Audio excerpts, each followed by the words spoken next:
Ushbu loyiha Biznesni rivojlantirish bank hamkorligida Qashqadaryo viloyati Ko'kdala tumani Sho'rbozor MFY 208K sonli konturda amalga oshirilmoqda. Bu yerda tarvuz ekilgan. Maydon hajmi 12 gektar. Bu yerda ekinlar zamonaviy usullar bilan parvarishlanmoqda. Hozir ekinlar unib chiqqan holatda. Ekinlar yetishtirish 116 kun davom etadi. Yetishtirish jarayonida sug'oriladi. Tabiiy va mineral o'g'itlar bilan oziqlantiriladi. Ushbu loyihaga 12 ta dehqon xo'jaligi biriktirilgan.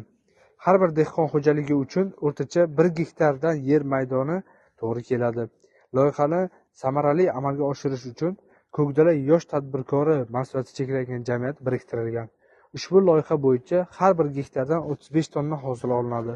Jami 420 tonna hosil olish rejalashtirilgan.